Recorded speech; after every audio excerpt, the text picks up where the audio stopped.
बाजे लगलौ ढोल बाजा ए जान सुन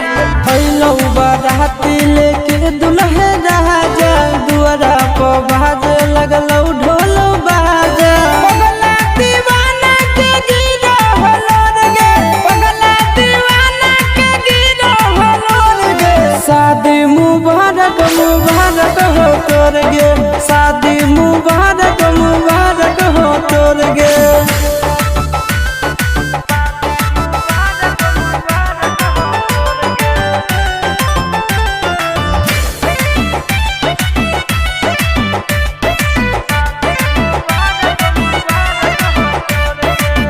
हमारा नसीब में तो नहीं हाली जान गे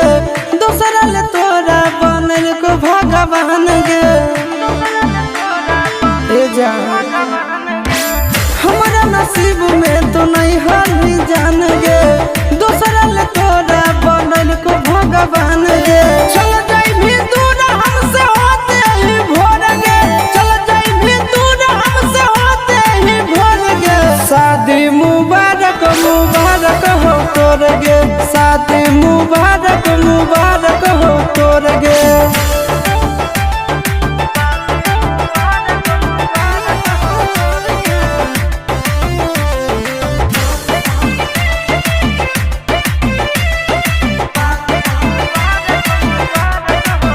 खागे पापा तुर करतौ गे जब कन्या दानवा फटतै करे जब रसतै नयनवा